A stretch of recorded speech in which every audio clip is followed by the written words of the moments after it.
नमस्कार, मैं हूं आरती और आप देख रहे हैं SMZ न्यूज इंडिया। चर्चा का विषय लेकर एक बार फिर हाजिर हैं आपके सामने। मेरे साथ मौजूद हैं editor in chief BK Baweja ji, जिनके साथ हम कुछ सियासी मुद्दों को लेकर चर्चा करेंगे।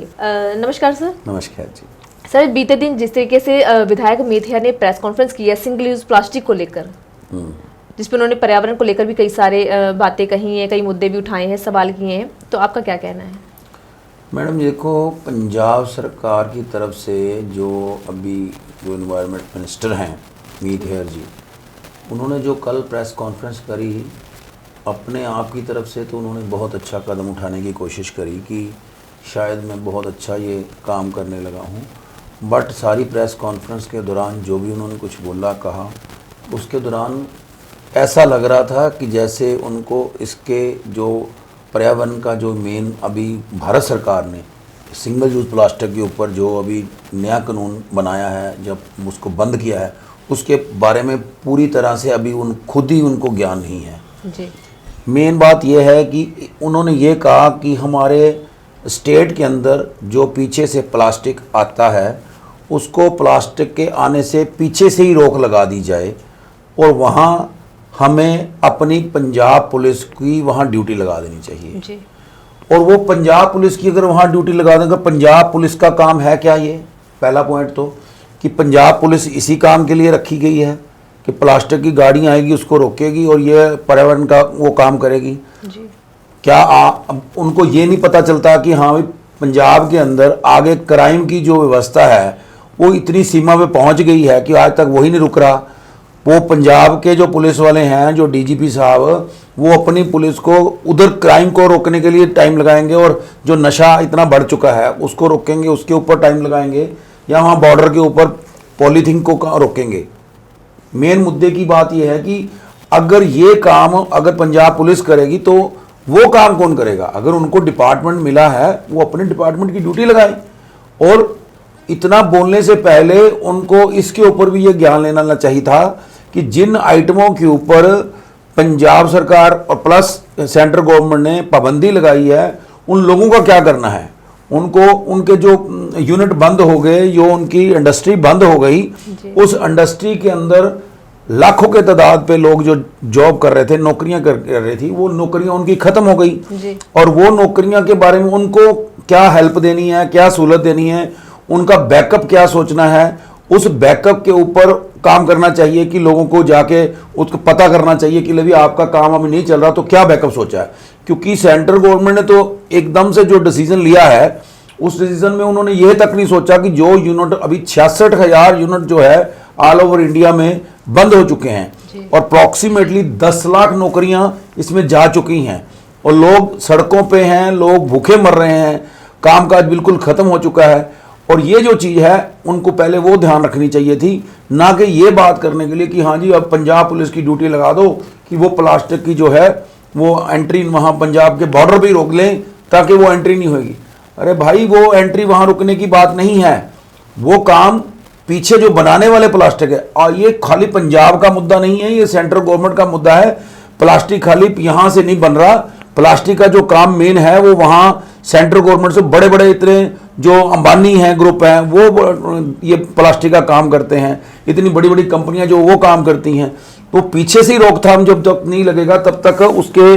बिना कोई काम नहीं चलेगा। रोकथाम चलना चाहिए, बड़े बड़े इंडस्ट्रियलिस्टों को वहाँ रोकथाम लगनी चाहिए, तो ताकि किसी और स्टेट में भी ना जाएं, वो सिर्फ अपनी स्टेट के बारे में सोच रहे हैं। हाँ जी। तो जैसे आप कह रहे हो कि कॉन्फ्रेंस में भी ये कही गई कि पंजाब पुलिस की ड्यूटी लगा देंगे, फिर जलंधर में जिस तरीके से मुहिम शुरू हो रही है कि जब जहां जिसके भी हाथ में प्लास्टिक दिखेगा या पॉलीथीन दिखेगा तो उसे जुर्माना लगाया जाए, तो क्या वो मुहिम वहीं रद्द हो जाएगी? नहीं मैम, ऐसा है कि देखो, वो एक पर्टिकुलर क्या है, सरकार ने एक जो नियम बनाया है, इनके अपने डिपार्टमेंट्स जो हैं, जो प्रदूषण का जो डिपार्टमेंट है इनके पास है, वो प्रदूषण का जो डिपार्टमेंट है, उनके डिपार्टमेंट के जो लोग जहाँ प्लास्टिक की फैक्ट्री हैं वहाँ उनको जुर्माना लगाएं। वो अगर सरकार ने बंद कर दिया है प्लास्टिक तो वो जुर्माना लगाना इनकी ड्यूटी है। और यहाँ जैसे कि लुधियाना में भी कॉरपोरेशन के पिछले हफ्ते मीटिंग हुई थी, मेयर साहब सब लोग कमिश्नर साहब इकट्ठे हुए थे कि जिन जिन के बंदों के पास प्लास्टिक का, जो आज से 2 साल पहले से ही प्लास्टिक का लिफाफा तक बंद है, और जो सिंगल यूज़ में 19 आइटमें और ऐड करी हैं, वो सिंगल यूज़ की 19 आइटमों के अंदर वो सब लुधियाना में भी कमिश्नर कॉरपोरेशन के मेंबरों की ड्यूटी लगाई है कि इस पे सीरियसली जो है ध्यान दिया जाए। तो जैसे कि अभी हमने बातचीत की है व्यापारी वर्ग को लेकर, प्लास्टिक, सिंगल यूज प्लास्टिक को लेकर, अगर हम देश की सियासत की तरफ चलते हैं, रुख करते हैं, तो देश की सियासत में काफी ज्यादा उथल पुथल मची हुई है। कांग्रेस को देखा जाए तो कांग्रेस पार्टी को घेरा गया है हर विरोधी पार्टी की तरफ से। तो क्या लगता है कि जिस तरीके से कांग्रेस को कटाक्ष किया जा रहा है, निशाना बनाया जा रहा है, क्या कांग्रेस का वजूद खत्म हो जाएगा या फिर कोई नया नेतृत्व बनकर उभर कर आएगा? देखो मैम, ऐसा है कि कांग्रेस सबसे पुरानी और जब से देश आज़ाद हुआ है सबसे ज़्यादा राज करने वाली party Indian national Congress party है। और ठीक है, इस टाइम जो आज की डेट में जो भी टाइम चल रहा है, कहते हैं कि हर एक का टाइम आता है, ठीक है ना। आज बीजेपी का टाइम चल रहा है। एक टाइम था कि जब कांग्रेस का राज था, और कांग्रेस के इस टाइम जो विरोधी धर जो सब लोग ऑपोजिशन में जो लोग बैठे हैं, प्लस जो एट प्रेजेंट जो सरकार अभी राज कर रही है बीजेपी, अब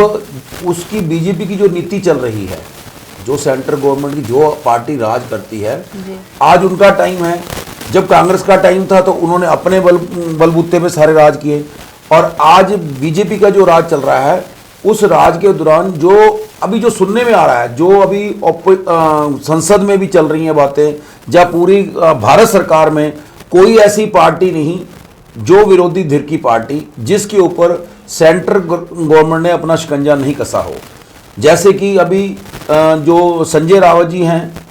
उनके ऊपर वो महाराष्ट्र में ईडी का रेड पड़ा है, ईडी ने पकड़ा है उनको। और कलकत्ता में जो है ममता बनर्जी की जो पार्टी, क्योंकि अब सरकार को ये लग रहा है कि जो हमारे खिलाफ ऊपर उठ सकता है, चाहे वो कांग्रेस का है, चाहे ममता बनर्जी की पार्टी है, कम्युनिस्ट की पार्टी है, चाहे वो अपना महाराष्ट्र की बालाजी की पार्टी है, ये जो चीज़ें हैं ये ऑलरेडी भी चलती हैं। जो सरकार एक टाइम पे काम कर रही होती है, सरकार चला रही होती है, जितनी एजेंसीज हैं वो सारी उनके अंडर होती है, वो इसका जो है ना अपने राज के ऊपर उसका इस्तेमाल करती हैं। अब रही बात कांग्रेस की, कांग्रेस का अभी देखो सुनने में तो ये आया कि कांग्रेस अभी नए सिरे से, पिछले दिन ही ममता बनर्जी ने सोनिया गांधी से जो बात भी करी थी कि हाँ हम लोग ऑपोजिशन के अंदर अभी भी कुछ नहीं बिगड़ा, तो इकट्ठे होके उसकी डिस्कशन चल रही है कि अब आने वाली जो 24 की इलेक्शन, जो 24 की इलेक्शन, जो कि मोदी सरकार ने तो उसके ऊपर काम करना शुरू भी कर दिया है, तो बाकी सरकारों ने मिल के ऊपर उसके ऊपर वर्क करने की प्लानिंग कर रहे हैं वो लोग, कि किसी ना किसी तरह से हम लोग इकट्ठे अगर हो जाते हैं तो शायद इनका मुकाबला कर पाएं। हालांकि जो सूत्रों के मुताबिक दिखता है कि ऐसा अभी कोई बराबर की या टक्कर वाली पार्टी कोई नजर आ नहीं रही कि जैसे कि आम आदमी पार्टी ने भी अपना जो जोर पकड़ा हुआ है कि अभी रिसेंटली 2023 की स्टार्टिंग में 6 महीने ऑलमोस्ट रह गए, 23 की स्टार्टिंग में गुजरात के इलेक्शन और हिमाचल के इलेक्शन आ रहे हैं, उन दोनों इलेक्शनों में वो पार्ट ले रही है। और जैसे कि यहाँ उन्होंने अभी गारंटियां दी थी, अभी वहाँ गारंटियां देनी शुरू करी है, तो ये अभी कुछ, लेकिन जितना जोर अभी भी पावर के हिसाब से देखा जाए, जो पावरफुल पार्टी है, अभी भी मोदी का मुकाबला या बीजेपी का मुकाबला करने की एक ही एक पार्टी है, वो कांग्रेस पार्टी है। वो एकजुटता से या सारिया पार्टियों को साथ लेके, जैसे कि यूपीए उनका बना हुआ था और इनका एनडीए बना हुआ था, उसको साथ लेके अगर चलते हैं और फिर ग्रुप इकट्ठे हो जाते हैं, तो शायद जो है 2024 में कुछ अलग कुछ करके दिखा सकते हैं। तो जो ये माहौल अभी भड़का हुआ है कि सोनिया गांधी को माफी मांगनी चाहिए, जो आपत्तिजनक शब्दावली हो गई है, तो क्या सोनिया गांधी को माफी मांगनी चाहिए? जैसा कि सीतारमण ने भी यही कहा है, क्यों अपील की है कि सोनिया गांधी दुनिया के सामने आए और माफी मांगनी, तो क्या उन्हें माफी मांगनी चाहिए? मैडम, वो एक ऐसा है कि संसद में जैसे कि मैडम ईरानी जो हैं, स्मृति ईरानी, उन्होंने जैसे बोला और सब लोगों ने देखा, हमारे व्यूअर्स ने भी देखा होगा, और पब्लिकली वो संसद जो लोकसभा का पार्लियामेंट संसद चलता है वो लाइव चलता है, उसमें कोई ऐसा शख्स नहीं होगा जिसने वो रवैया नहीं देखा। और जिस तरह से उन्होंने बोला और उसके ऊपर कितने लोगों के तंज आए कि हाँ भी इनको ऐसे नहीं बोलना चाहिए था। उन्होंने देखो, पहली बात तो ये कि सोनिया गांधी मैडम की कोई गलती है ही नहीं उसमें। अगर एक उनके विधायक, जो विधायक नहीं सांसद, जो कि कोलकाता के ममता बनर्जी की पार्टी से, कांग्रेस के वहाँ है जी। वेस्ट बंगाल के, जी। वो उनके मुंह से अगर कहीं राष्ट्रपति जो हैं, अभी हमारे जो राष्ट्रपति मुर्मू, हाँ, जी। वो उनके ऊपर अगर कोई उन्होंने बात अगर बोल दी कि पति की जगह पत्नी बोल दिया गया, तो उन्होंने इतनी बात उनकी पकड़ ली कि हाँ, हालांकि उन्होंने अपनी बात का खुलासा भी किया कि मैं बंगाल का बंदा हूं, मेरी बोली में थोड़ा फर्क है, मुझे प्योर हिंदी भाषा नहीं आती, और उस हिंदी भाषा के ऊपर मैंने बोल भी दिया, भी गलती होगी, चूक हो गई, और उस चूक को बार बार उन्होंने दोहराया। और उसके ऊपर इवन यहां तक कि अभी थोड़ी देर पहले मैं एक वीडियो देख रहा था, बड़ी सारी लोगों ने उसके ऊपर ट्रोल करी, इवन लोगों ने भगवंत मान की जो संसद में वीडियो चल रही थी कि जो स्मृति ईरानी है कि जो सास भी कभी बहू थी, ये वो नाटक नहीं चल रहा, और ये जो प्रोग्राम है ये संसद चलती है, संसद में ऐसे काम नहीं होते कि अगर गलती हो गई तो हो गई। तो कहने का मतलब ये है कि जो अभी उनके ऊपर भी ये बात रखी जा रही है कि सोनिया गांधी को माफी मांगनी, वो मैडम ऐसा है कि वो एक्चुअली में being a president, being a Congress की वो चीफ है, तो इसलिए उनसे कहा जा रहा है कि हाँ जी वो इसके लिए खुद माफी मांगे, हालांकि ऐसी कोई बात नहीं है। और आपने कहा कि सीतारमन जी जो मैडम ने, उन्होंने भी अपनी स्टेटमेंट में ये कहा कि सोनिया गांधी का रवैया ऐसा था कि जैसे वो धमकी दे रही हो, थ्रेट कर रही हो, थ्रेट कर रही हो, ऐसी कोई बात नहीं, उसने ऐसी चीज कोई ऐसी बात नहीं बोली, कोई जिसके लिए वो थ्रेट लगे उनको। हर एक बंदे का बोलने का अपना रवैया है, उनका अपना एक्सपीरियंस है, ऐसी उनको भी बात नहीं बोलनी चाहिए थी कि ऐसे उन्होंने थ्रेट किया है। और ये जो चीजें हैं, और मैं एक मैडम छोटी सी अपने व्यूअर्स को बात बताना चाहता हूं कि लोगों को मतलब नौकरी नहीं मिल रही,